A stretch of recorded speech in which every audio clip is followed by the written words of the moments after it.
Well, hello, everyone, and welcome to another episode of the Reiki Lifestyle Podcast. Robyn here, and I'm, of course, as always, with Colleen. Hello. And we're excited today to have our guests, Javante and Betty Battle. Hello. Hello, everyone. Welcome. We're so excited to have you both. I met Javante at, I think it was the 2019, or we both met Javante at the 2019 Reiki retreat. And then I have been following you both on social media, on your social media account, which I'll just say, since I'm going to say it anyway, let's see, I just want to make sure I get it right. It's UniverSoul, which is like UniverSoul, like SOUL .healing is Javante's, and Betty's is _ Betty Battle, and Betty is BETTY. We'll have all of their information in the show notes and the description, so you can go and make sure you have the right spelling of all of it there too. So I've been following you on social media and just love your content and feel like I know you both, even though I've only had months. But that's the beauty of social media, is that you just love your work and put your hearts out there as Reiki practitioners, business owners, parents, and a couple as well. And so anyways, I'm glad to have you here. Thank you. We're excited to be here. We are excited. Yeah. All right. So I'm going to go ahead and read your bio. And then I just want to hear a little bit about your story and how you came to be in this Reiki world or spiritual world and all of the work that you do. So Betty and Javante Battle are Reiki Master Teachers who are the hands behind UniverSoul. Again, that's UNIVER Soul. So SOUL, one word, UniverSoul Healing. Through the use and application of Reiki, they facilitate energetic therapy, helping the body relax, which promotes internal healing, balance, and conscious evolution.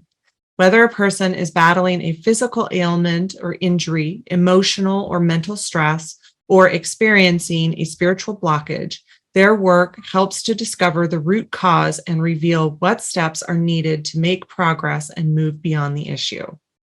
Their website is UniverSoulHealing.energy. And again, we're going to have all of that in the show notes, so you can go and find their social media and their website. And then the email is Javante, which is JAVANTE 21@gmail.com.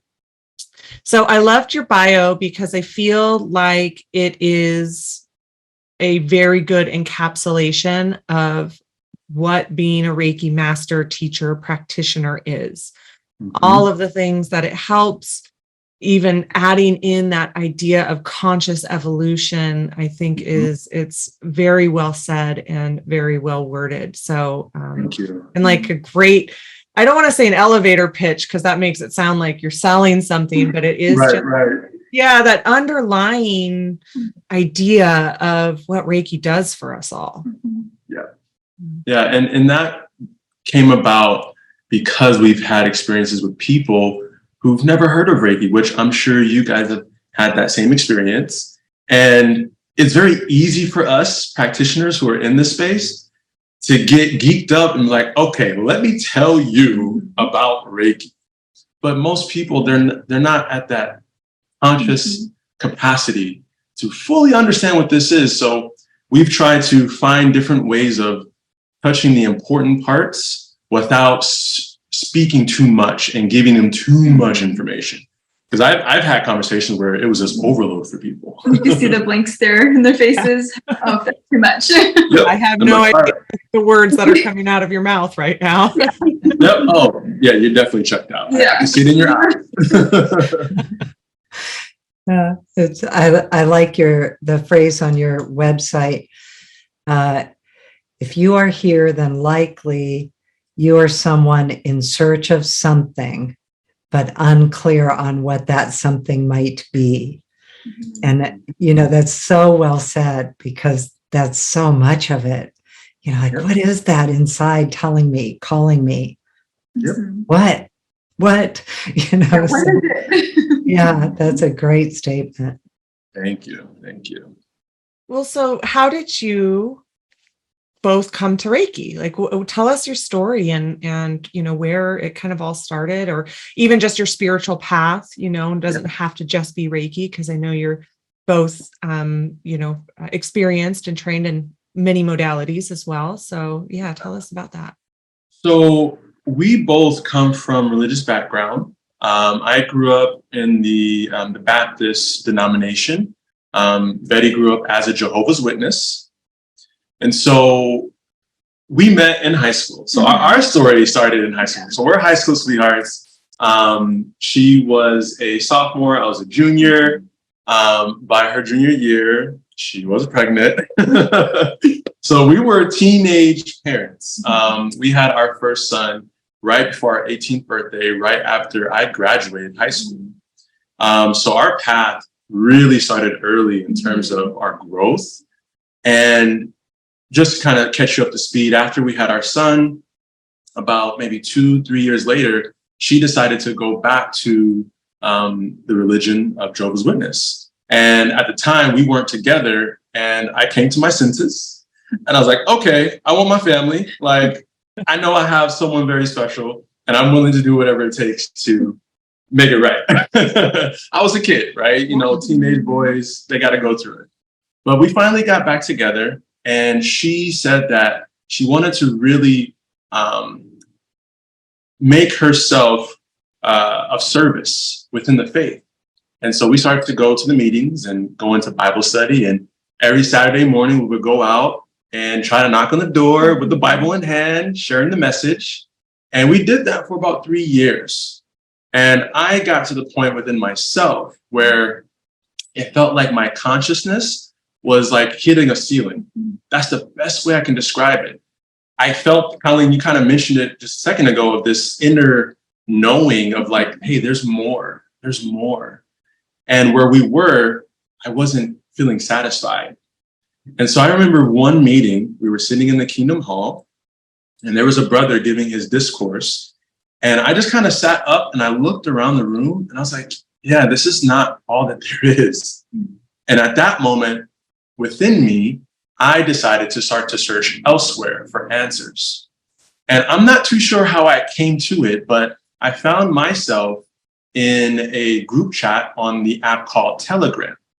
I don't know if your viewers are familiar with it, but it's an app where you can have these private communities from people all around the world. And so I found myself in this group chat, and there were people talking about meditation, chakras, energy. And there's this one guy on there who just radiated. I mean, I could feel his energy through his words. And I reached out to him privately and I said, hey, what is it that you do? And he said, I do Reiki. I was like, I never heard of this. What's Reiki? And so he sent me some information through email. He was in Texas at the time, where we were here in Arizona, where we're still residing. And after reading his email about Reiki, I was like, okay, I'm interested. I want to experience this. So my first experience with Reiki was from a distance. It wasn't even in person. So we connected on Skype. If you guys remember what Skype is, it's no longer available. We had a Skype call, and he explained what Reiki is, how the session was going to go. And then he facilitated a distance healing. And in that first session, I felt everything activated. I could feel the energy come through my crown. I could feel the tingling sensations going down my body, all the way to my feet. And I was like, okay, that was real. Like, something just shifted. And then came the 2 weeks after my session, where my energy was alive. My vitality was up. I had clarity of mind. And I was happy. I was joyful. She even noticed how I felt. And so once that happened, I said, okay, let me see if he can duplicate that. Because that's when you know something's authentic, is when you can duplicate it. And so I hit him up again. We had our second session, and same thing happened. But this time, as he's giving me the Reiki session, I'm saying to myself, okay, I got to learn this. This is so awesome. The fact that he's in a whole different state and I'm just connected to the computer and he's affecting my energy, I have to know how this works. So I'm very inquisitive. I want to know the inner workings of things. So my mind was just like, dive deep into what Reiki is. Reiki rabbit hole. Exactly. And so that's where I found myself. And that was in 2017. And so just to kind of go back on a high level, we were in the religion from about 2013 to 2016, about 3 years. Then in 2017, that's when I got the group. I met my first teacher, had my first experience. By August 2017, I was certified as a practitioner in level 1 and 2. So he attuned me through Skype, which again blew my mind. And so once I got to that point where I was attuned, I began to work on myself. I began to really dive deep into the practice of Reiki, the origins of it. I try to get as many books as I can find. And I just started practicing on myself and our family. And at the time, we only had 2 children, our 2 oldest ones.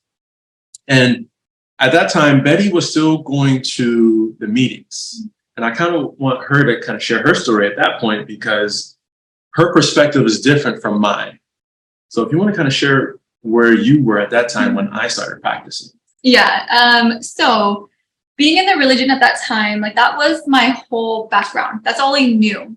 And Reiki, energy work, meditation, sage, all of those things within the religion was considered like witchcraft or it was just, demonic. It just wasn't good.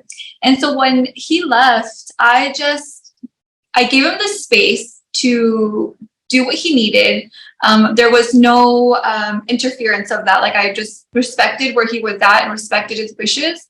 And I kept going. I was going for almost a whole year, I think, or like 9 months to a year after he left.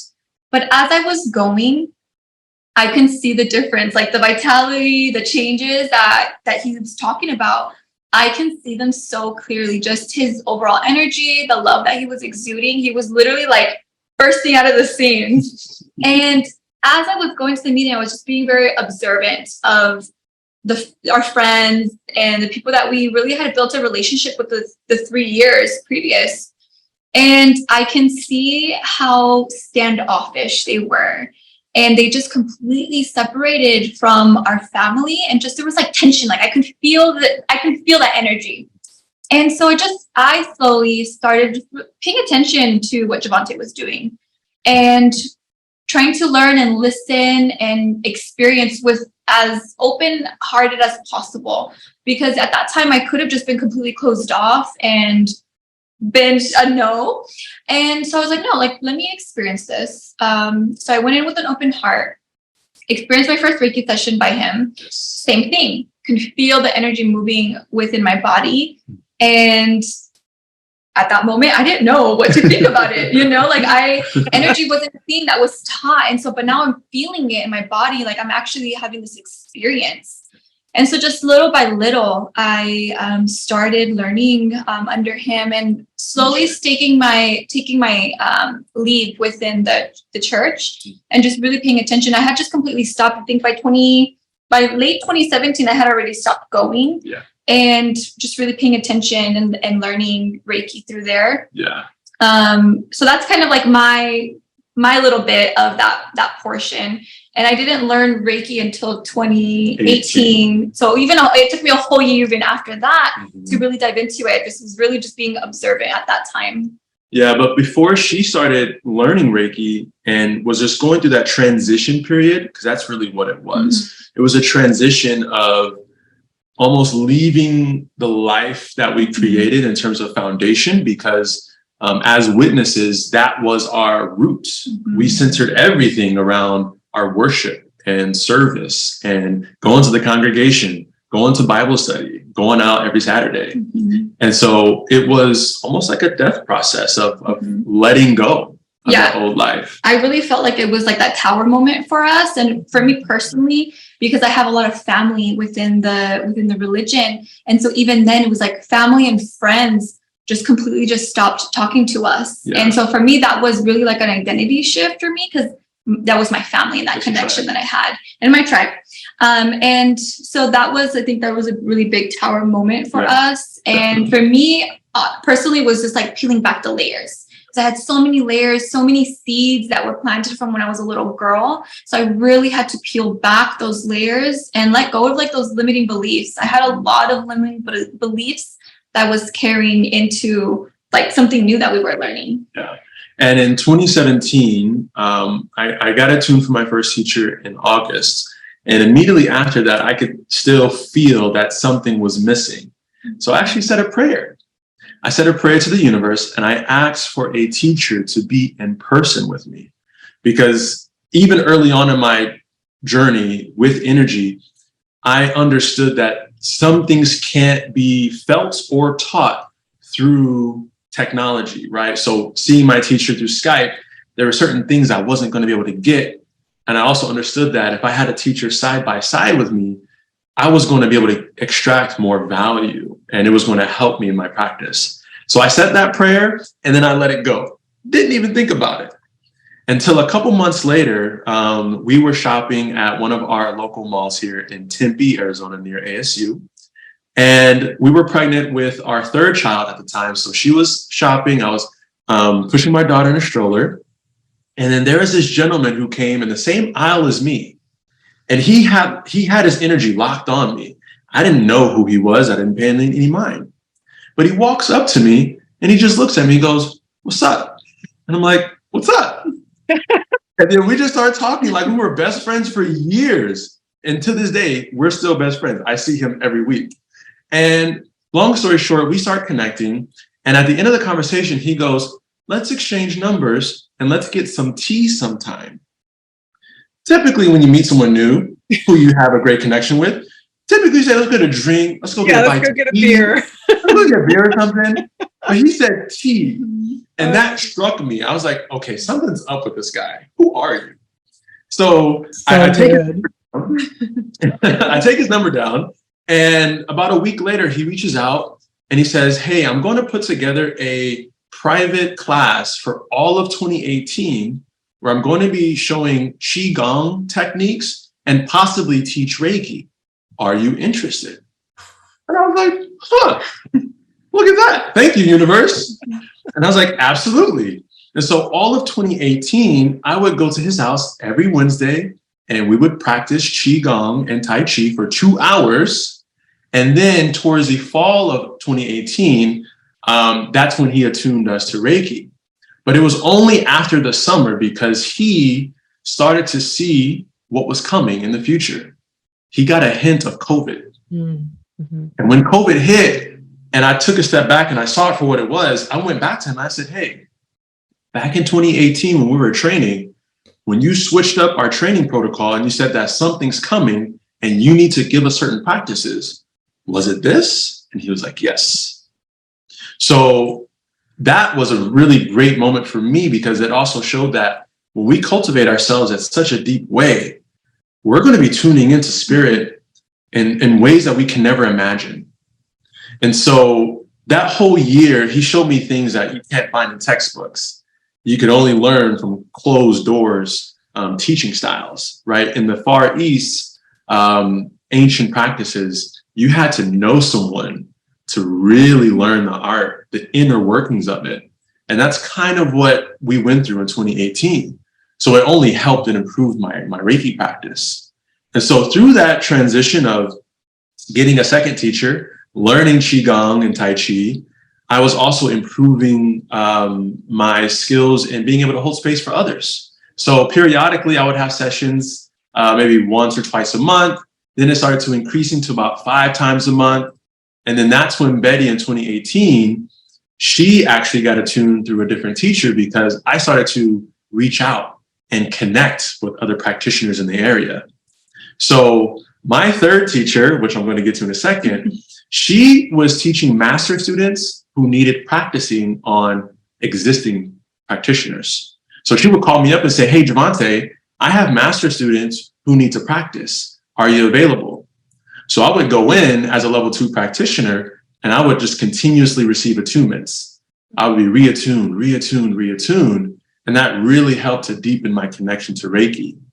And through that process, one of her students needed to attune level 1 practitioners. And she was like, I need someone who's not attuned. And I was like, oh, let me see if Betty would be open to that. And so I told Betty about the process and what it would do. And by this time, she's seen me practice for a whole year now. And that's when she finally decided to step into it. And how was that first year for you? So that first year after being attuned was really trying to develop myself within the practice and really understanding like what that is.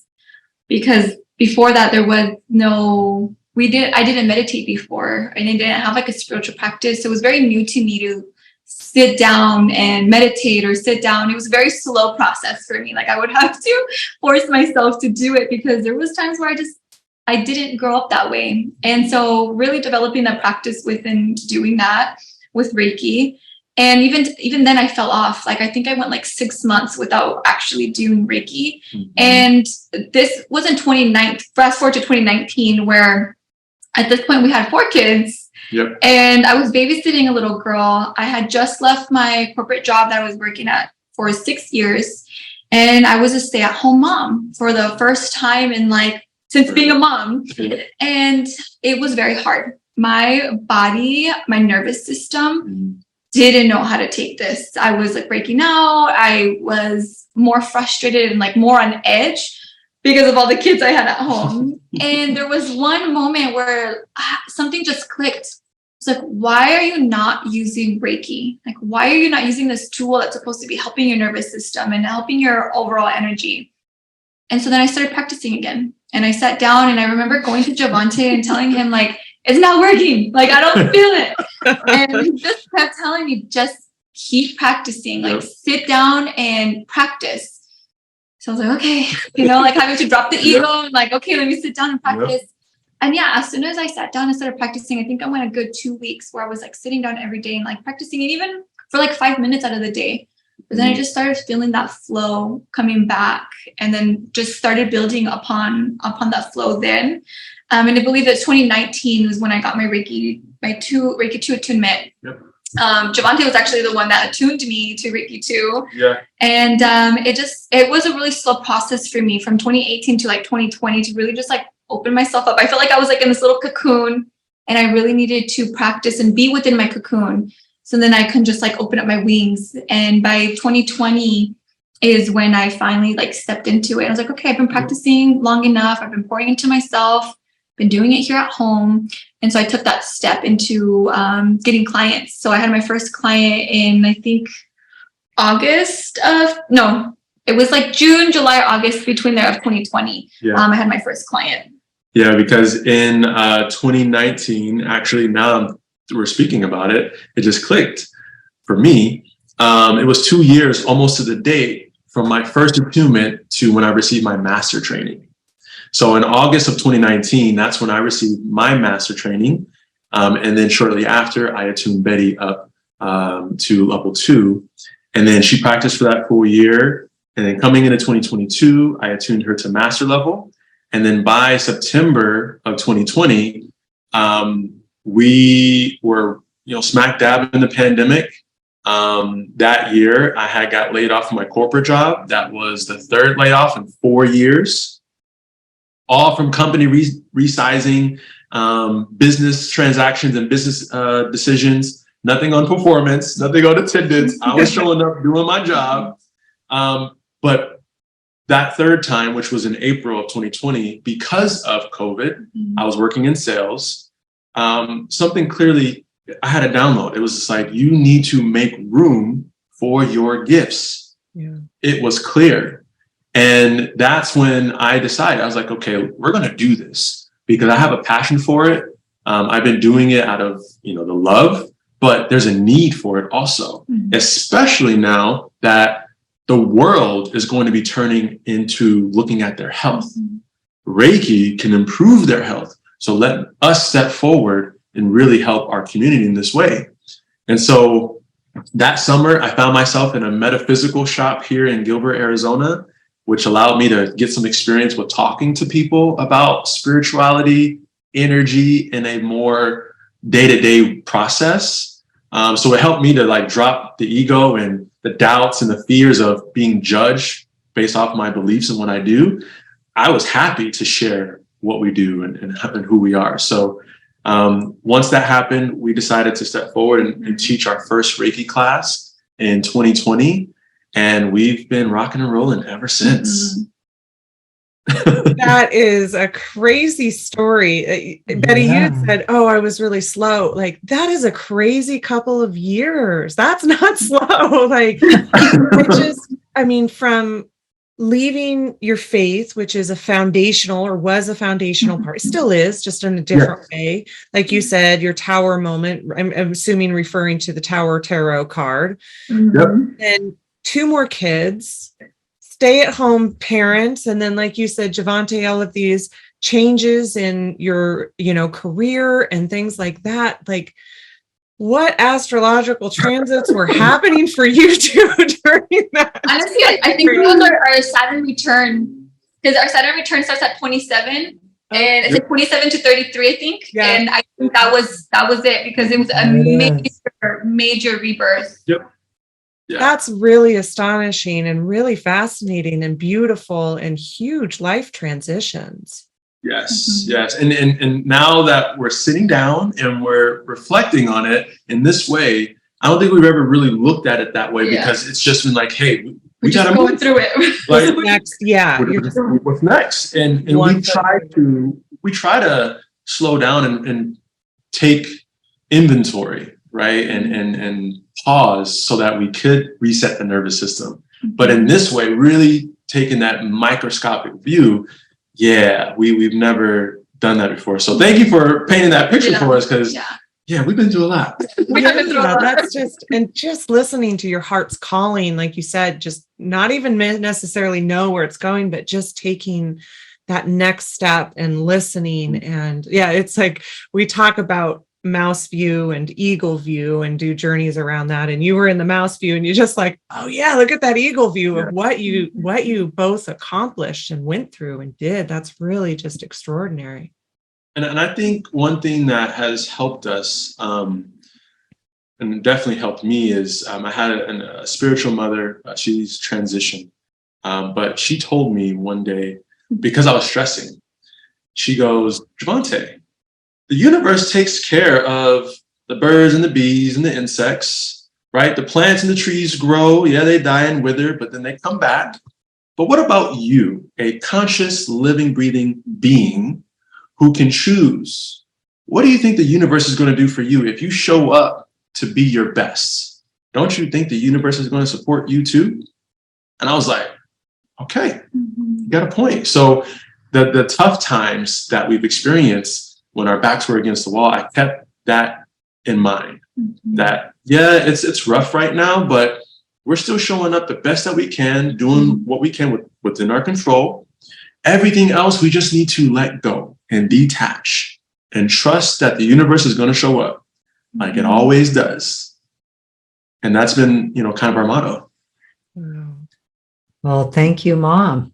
Yeah. What an amazing foundational,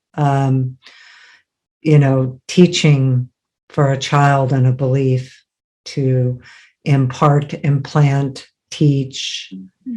So it sounds like you were really able to receive that in a deep heart way. Oh yeah. When she said that, as a father, as a husband, my natural instinct is to provide and is to produce. So when the external reality isn't aligning with what we desire, the ego wants to start to protect. It's like, okay, we need to start making changes. And what do we need to do to shift the flow of energy? But it's like, you're overreacting. And so when she told me that, it really helped me to sink into the trust in the faith and to not worry and have fear. And so it's something that I continuously remind myself. So for our listeners, just go back to that. Whenever things get hard and, especially finances, think about that. Has the universe ever failed you? I'm sure you can look back at your history and say, nope, When everything was hard and it looked like there was no way, There was always a way. there was always a way. You know, that really brings me to, I was having another conversation this morning, and one of the things that I really learned in one of my vision quests was that I could be in the state of joy and the state of being of joy internally and have different feelings.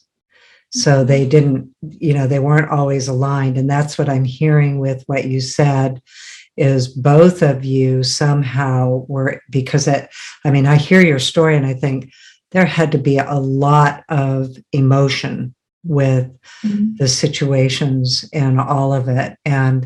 But what I hear, what you just said, is that internal state of being is, really there and present for you, even when, like I say, there had to be feelings. Those are significant.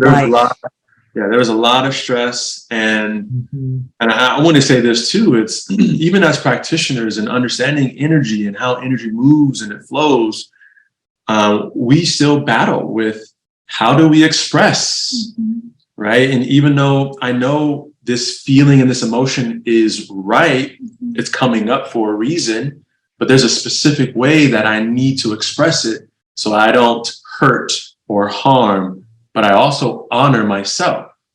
So our journey has definitely been one of figuring out how to do that in the highest way. Trying to be the example for our children. Our oldest is 13, our youngest is 4. So we got a wide range of age group, and we're trying to teach them that you need to express. So when you're upset, you're angry, you're frustrated, please express it, but there's a specific way. There's a way to do it.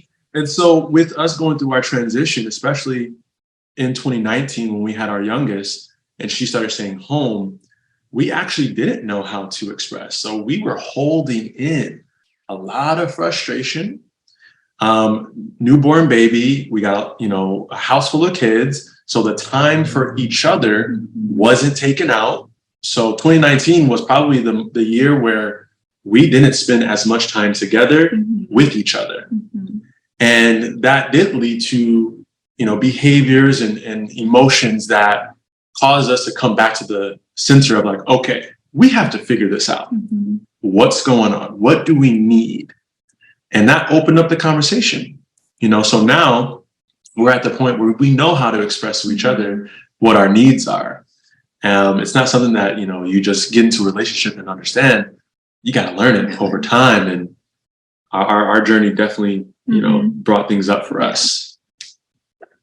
And having Reiki to help with that is, it's like you can develop the skills, you can have the communication, and then you actually have an energy that lifts your consciousness naturally to higher levels, but also solution.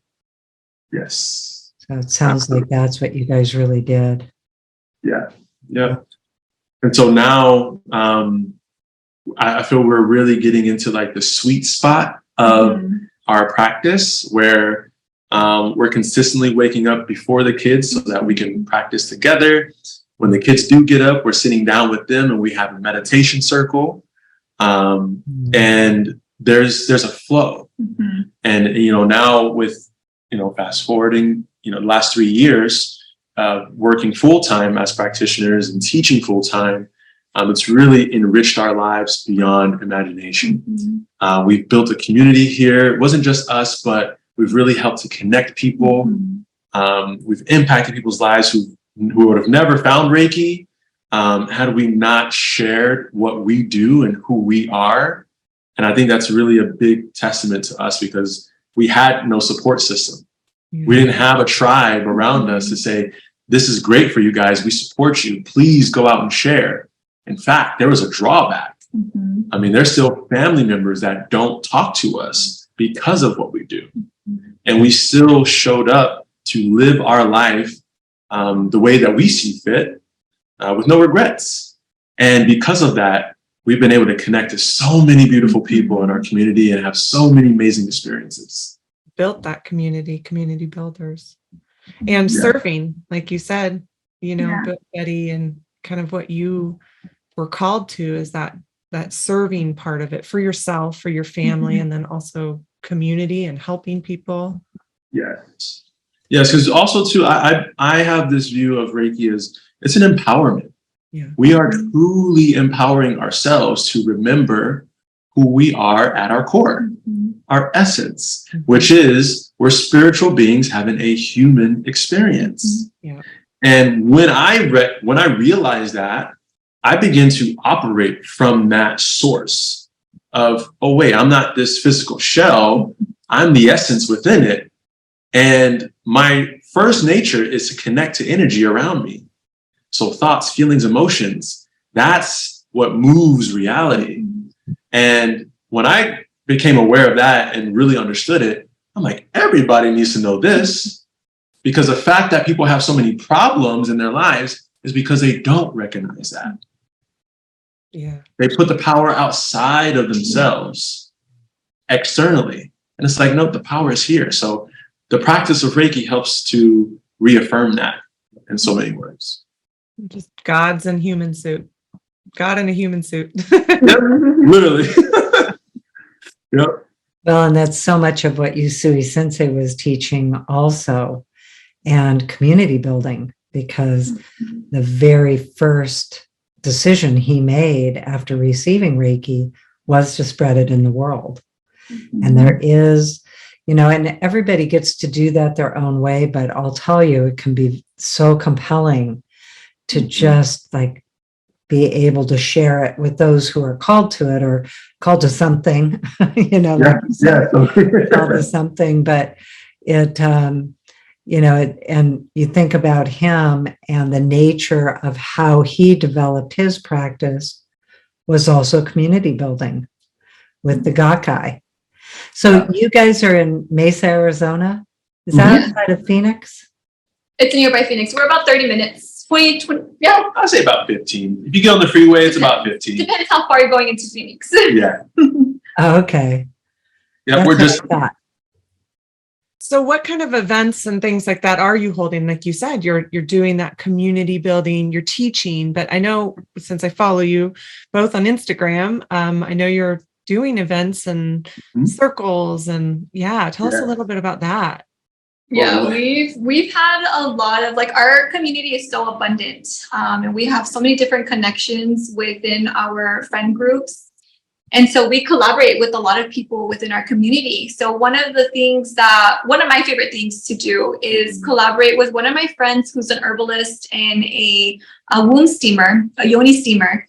And so we collaborate every month and we do a womb steam and Reiki. And so the women are able to come in. It's very ceremonial, very sacred. They come in, they're able to sit down and steam. And as they're steaming, they're receiving Reiki. And so that has been such a cool experience to really connect with the feminine in that aspect. And we both collaborate in different ways. I also do a Reiki and yoga. So one of my friends is a yoga practitioner, and we do different forms of Reiki, of yoga, whether it's restorative yoga or actual movement.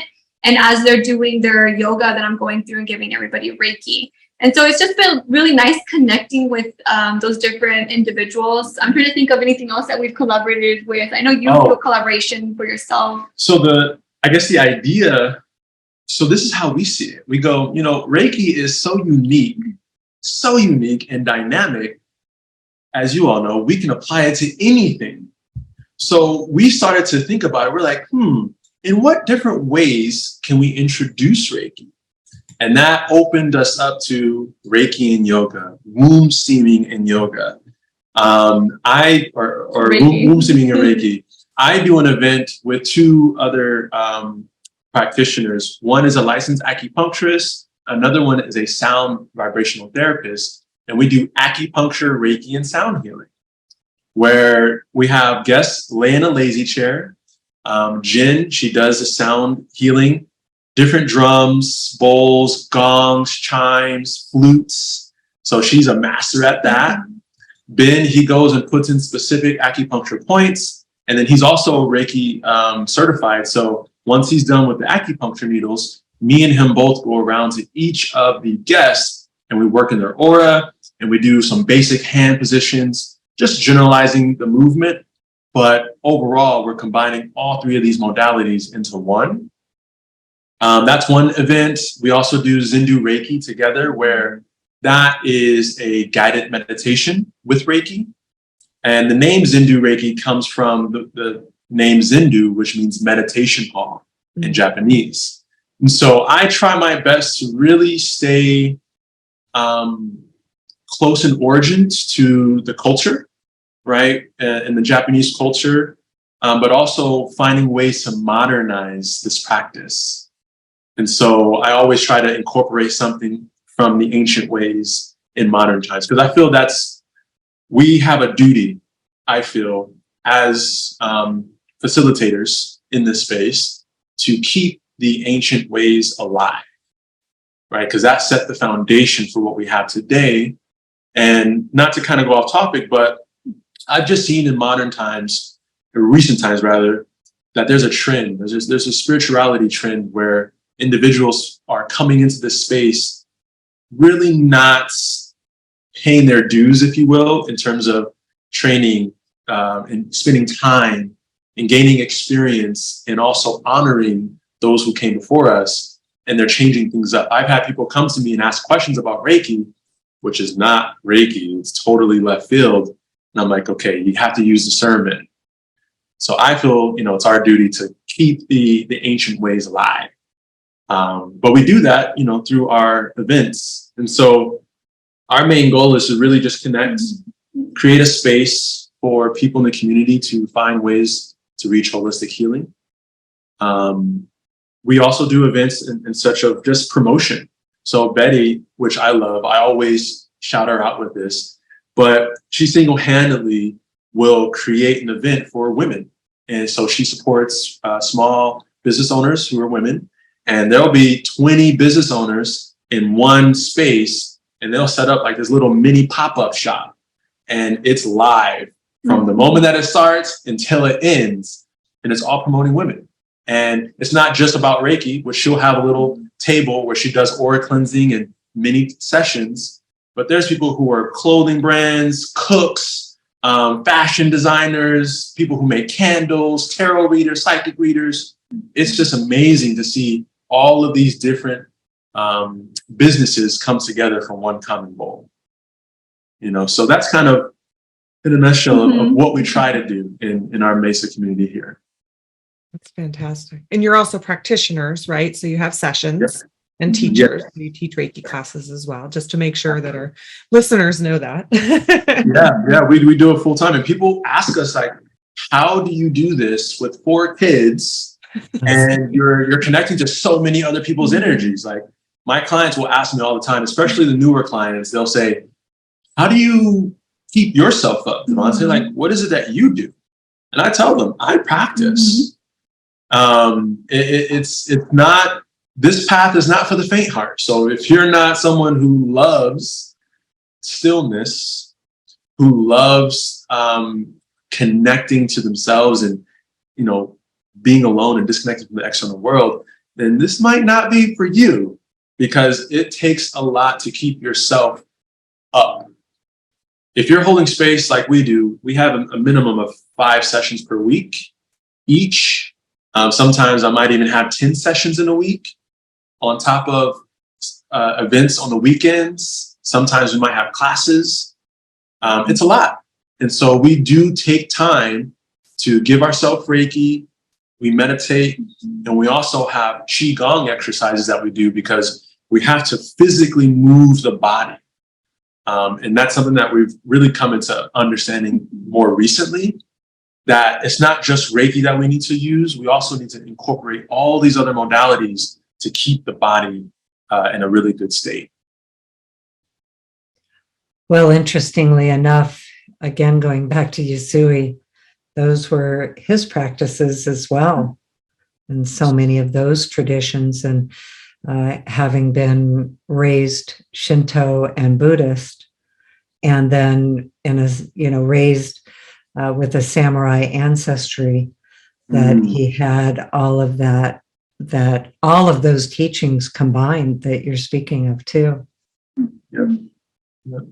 Yeah. Sounds like you're speaking of how you hold the energy and how you hold the space, which people have recently asked us to explain. What do we actually mean by that? When you say hold the energy and hold the space. So yeah, it sounds like that's what you're doing. Yes. Yeah. And it's interesting because that's something that, I shot over to you guys in terms of preparing for today's live about the questions, because many people ask us that. It's like, what does that mean? What do you do in a Reiki session? And they see pictures and they might see small clips of people laying on a massage table and then us just moving around their body. Holding our hands up. Holding our hands over their body. Right. And they're like, what's going on? So, yeah, I don't know. Do you guys want to talk about that briefly? Absolutely. Yeah. Yeah. So I always define this as, well, one, we are not the ones doing the healing. Right. I have to start there, right? Because we're just simply conduits in the bridge for this higher vibration to flow through us. So as I'm sharing with someone how we hold space or what that is, I tell them that when we're in the vicinity of each other, what I'm doing is allowing this energy to flow through me to raise the vibration of the space or raising the vibration of the energy in your body so that the intelligence can do what it's supposed to do. Your body knows what to do. We just need to consciously get out of the way. So as we raise this vibration in the body starts to relax, and then it goes, oh, I know what to do. Let's go ahead and move this energy out of the abdomen. Let's go ahead and release this energy from the shoulders. Let's drop the energy out of the mind into the body. You don't even have to do anything because the intelligence knows what to do. So when I say I'm holding space, I am holding this container and this energy so that we could create some movement, whatever needs to happen. And most people, they're kind of like, oh, okay, I get it. Because yes, we are healers, but you are the one that's healing yourself. Your body is registering this higher frequency.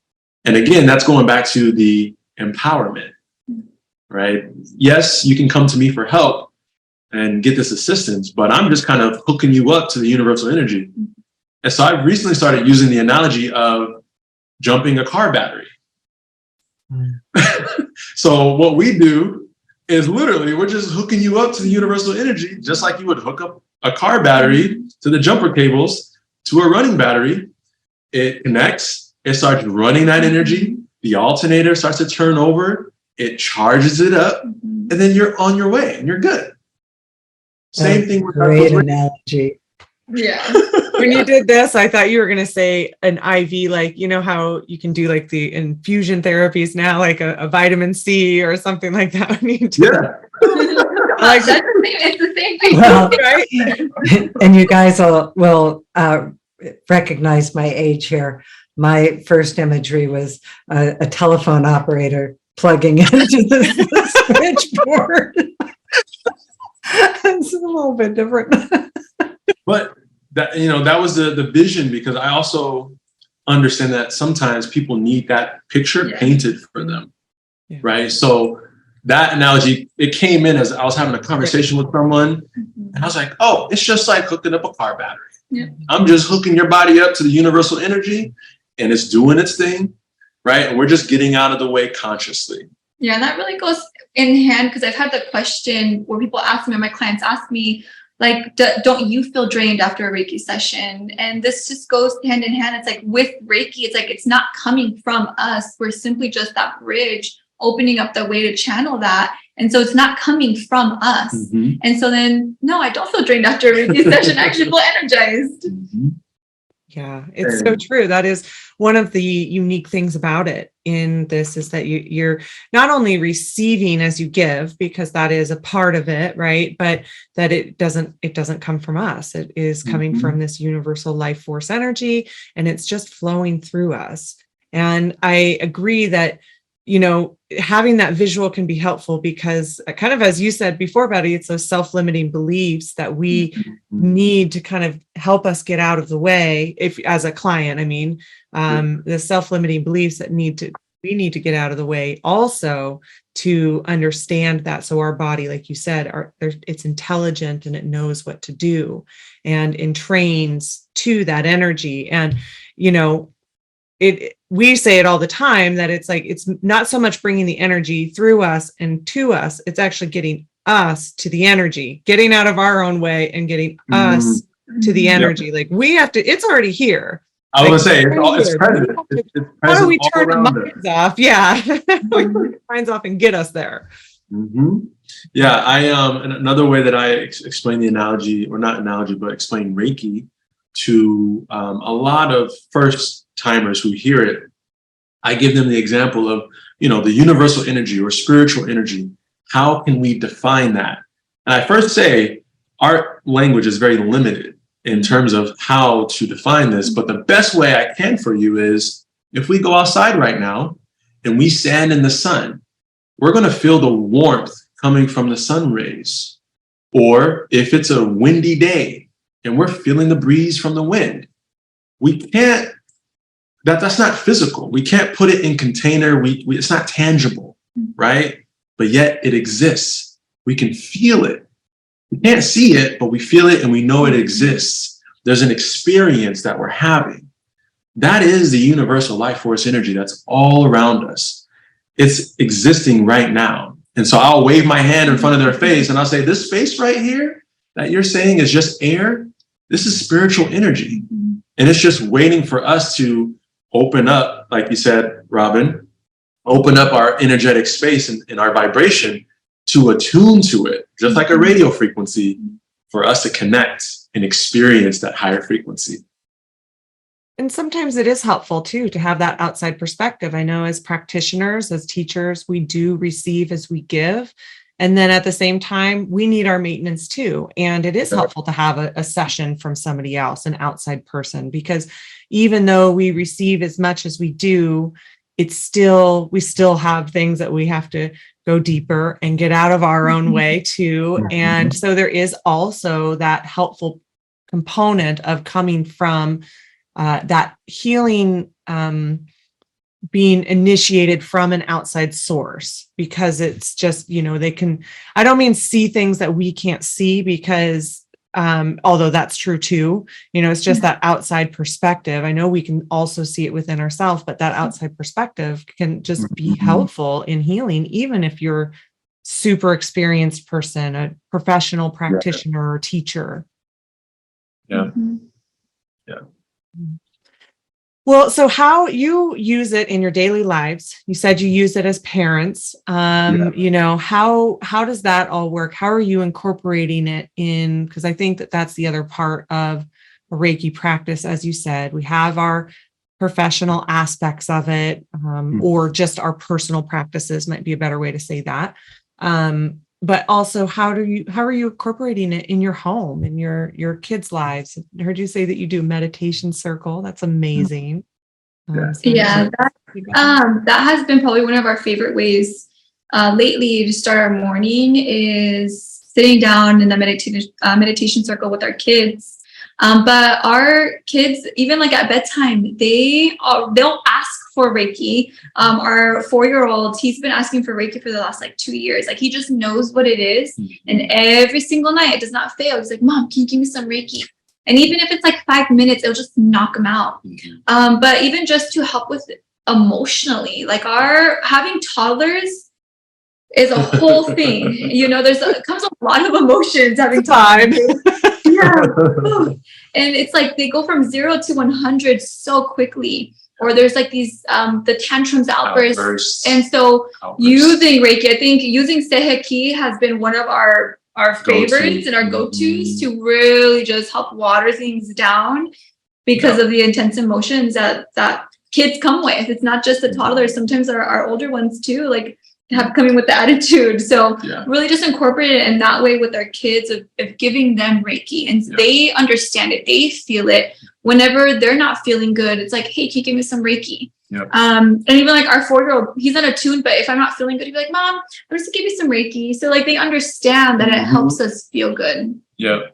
And I guess for me, besides, in meditation, in my personal practice, when I'm giving myself Reiki, outside of the typical ways that we would use Reiki, I have this approach of just being the walking beacon. So as I'm walking through my day, I'm consciously breathing and not necessarily trying to channel, but I have the intention of allowing my field to be active.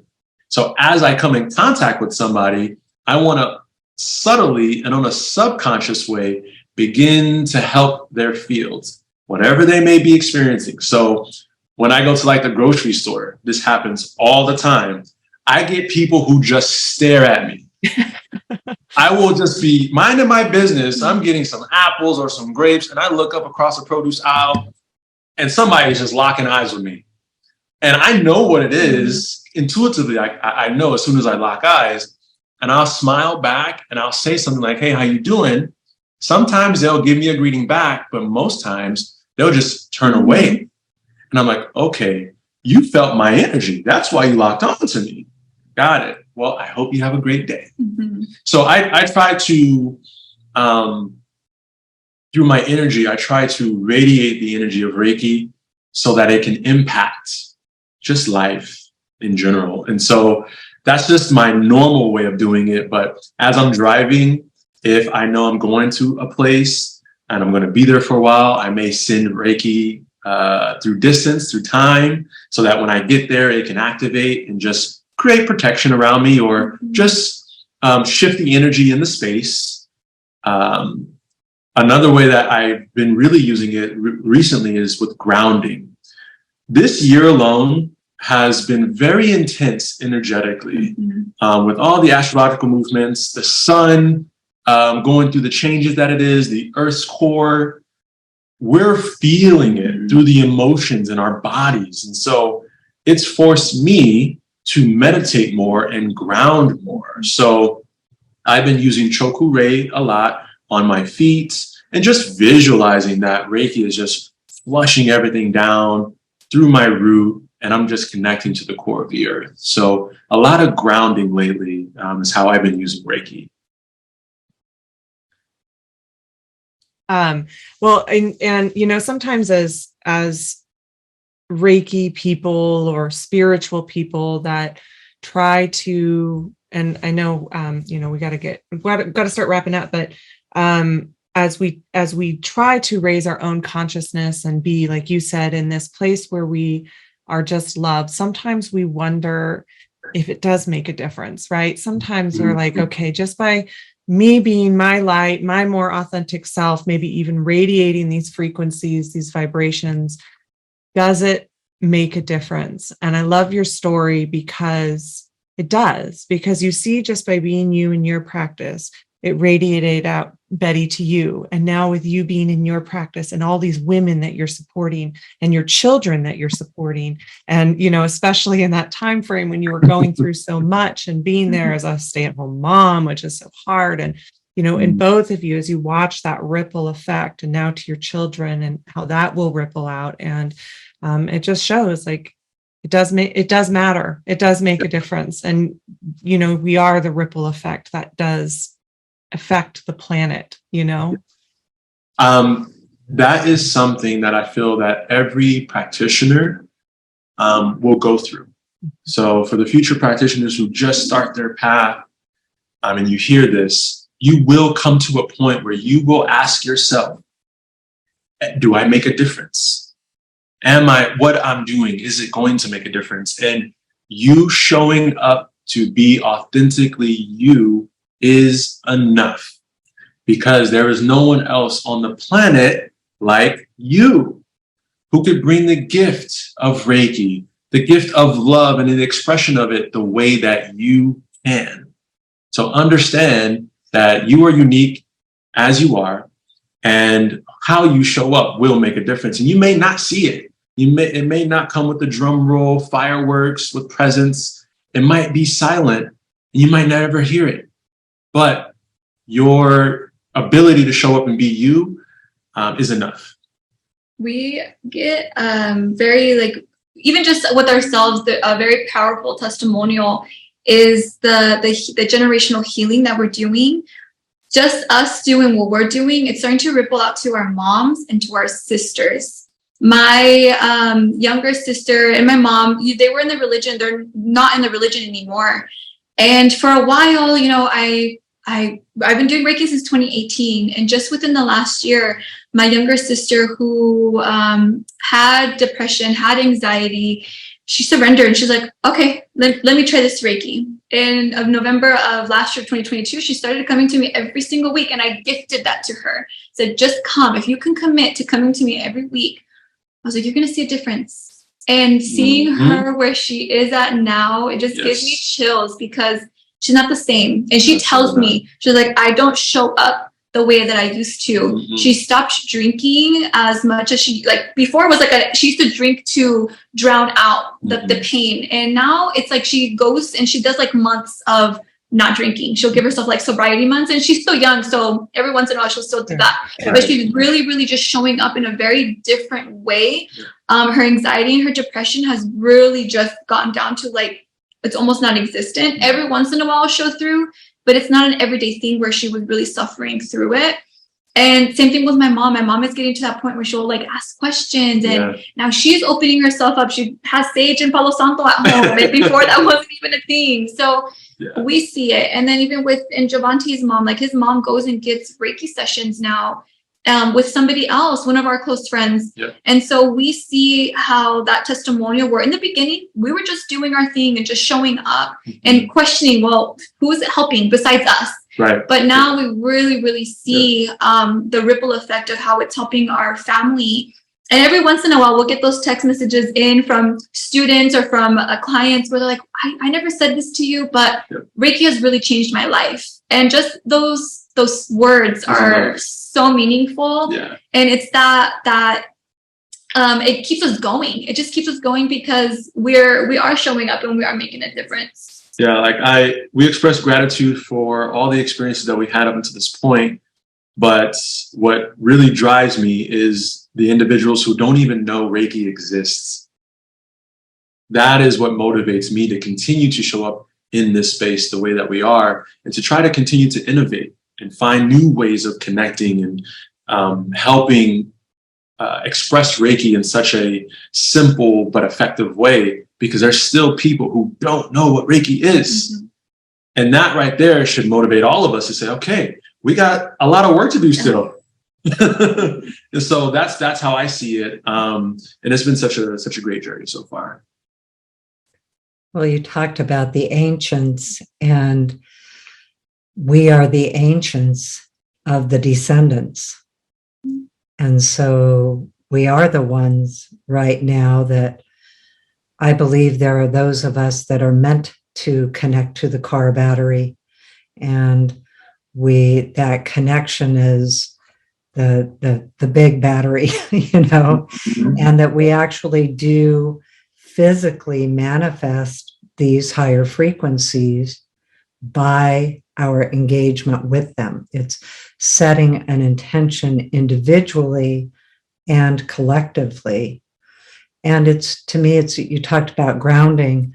So much of it is about creating stability, and that stability that we can hold, in my prayers, always thanking the ancient ones and recognizing that that is who we are today.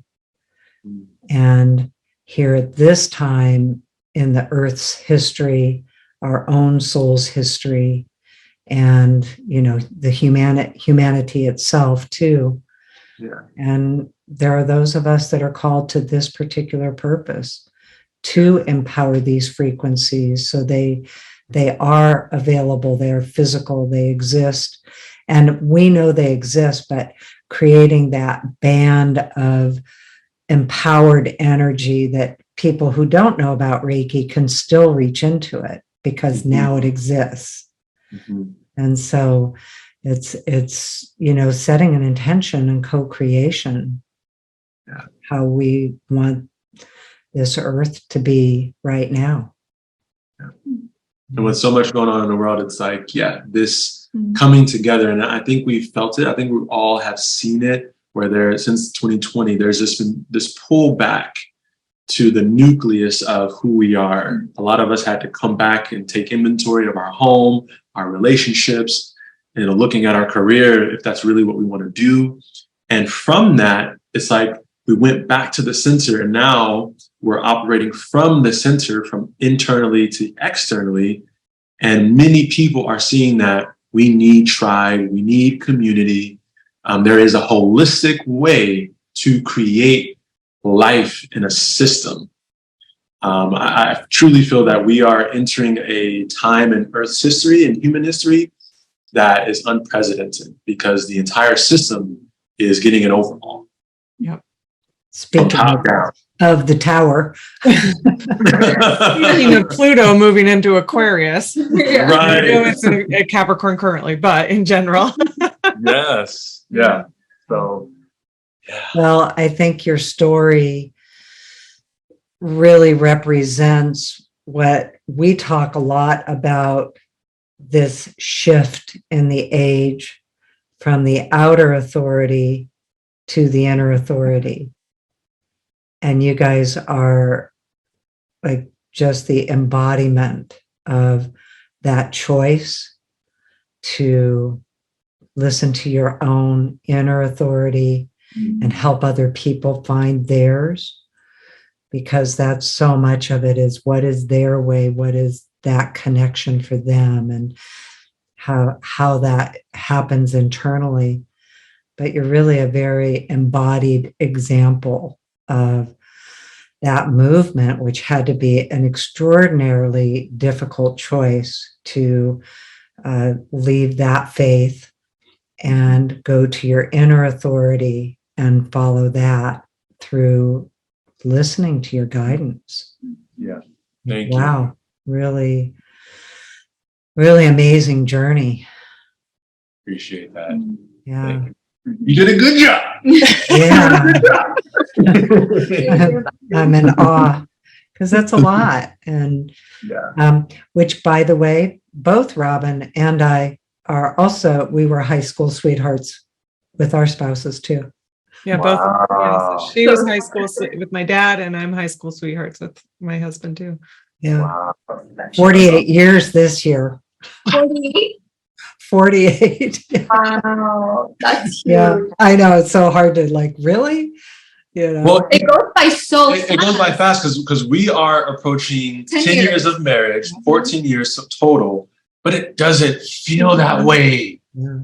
I know. Like, we literally were like, yo, we're approaching 10 years? I know, right? Did you ever think those numbers?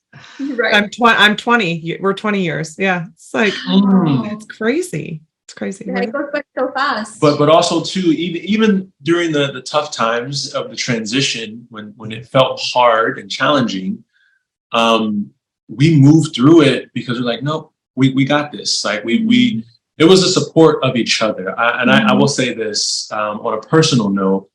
One thing is, we never lost faith in each other in terms, even when we were kind of on opposite ends of the spectrum in terms of being on the same page, emotionally and mentally, because we definitely were off a good portion of the time during this transition. And even in that, there was never a doubt of, I can't rely on her. And then vice versa. She never had that feeling of, oh, I can't rely on him. I knew if I was sick, or if I was like, I just need to lay down and stop for a moment, I knew that I could trust her and fall back, and she would catch me, and vice versa. So whenever challenges came, no matter how heavy it looked or felt, I looked to my side and I was like, okay, she's here. Like, we got this. We're going to get to this together. However long it takes, we're going to go through the mud together. And again, sometimes how it feels. But then there's the Sometimes how it lotus. feels can be different. Yeah. There's the lotus on the other side, right? Yes. What a Yeah. beautiful story. Wow. Thank you so much. Well, thank you both. I know we need to wrap up. Can you just say where people can reach you one more time, and where they can find you as practitioners and events and things like that too? Of course. Yeah. So our website is www.universalhealing.energy. Universal is one word and it's spelled SOUL instead of SAL. So universalhealing.energy is our website. You can find us on Instagram. It's universal.healing for minds. And mine is _ Betty Battle, BETTY, and then Battle. Yep. And we do online events. So this is actually the first time that we're announcing it. So this is actually pretty special. So we are starting a meditation program for beginners and seasoned meditators. So I recently got my certification in meditation practitioner and teacher training. Even though I've been meditating for years, I've had a teacher who has gone through traditional training.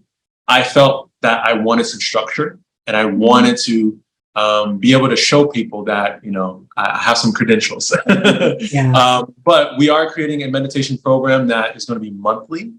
And we're going to have bi-weekly calls where we discuss meditation, different types of meditation. And then the call is going to center around a guided piece. So for those who don't know how to meditate, they're going to be able to come onto the calls, connect to a community, get instruction, and then have time to implement it before learning something new. So it's more of a progressive program. And so that's going to be called Meditation Sangha. We're going to be launching that here in a few weeks. So that's going to be on our website for any viewers who would want to be a part of that program. And then if anybody is here in Arizona, we would love to meet you. We're constantly hosting events here in the Valley. You can find us in Tempe or here in Mesa. So if you connect with us on Instagram, we'll follow you back and then see how we can connect. Awesome. Well, thank you both so much. Colleen and I, we can reach us at ReikiLifestyle.com. We have some classes coming up in August, Animal Reiki and Human Reiki. And then also you can find us at the Reiki retreat in Sedona this year, where we'll be presenting. And then Colleen, you had another class that you wanted to announce. The 7-day in Hawaii with William. Yeah. We're doing a 7-day Karuna Master class in Hana, Hawaii in November with William Rand. Yeah. Is that for, what level is that? Karuna Reiki. Oh, Karuna Reiki. Yeah. What month? November. November. It's funny. You see this. So real. What's funny? I just told them yesterday. My mom texted me, and her and my brother were like, "Hey, we're going to Hawaii in November. Tickets are $197 right now. Who wants to go?" And I told him, I almost said yes. Like it was like I was this close to saying yes, but then I was like, I gotta think about Javante, I gotta think about the kids. Can't just say yes to the situation. But I mean, maybe November Might have to be a business trip, Yeah. Yeah, I was just gonna say you could expense that and make it a business trip. Yep. We've been to Maui once, but we always said that we would love to go back and experience a full road to Hana. So yeah, we'll put that in the ethers. We'll sit and meditate on that. And just in case you do that, definitely don't do that in one day with 4 kids. No. I know you may know that, but I'm saying that also for anybody listening. Yes. The road to Hana is a serious road. It is. That's a whole day trip. Even might have to break it into 2 days because we only got to halfway. Couple days is best. Yeah. The locals told us when we went there, they're like, yeah, you got a Nissan Sentra. You might want to turn back just a halfway mark. Your car isn't capable of going. So turn back. Yeah, for sure. Awesome. Well, thank you all so much for joining us, and we will see you next time. Thank you for having us. Thank you so much. Yeah.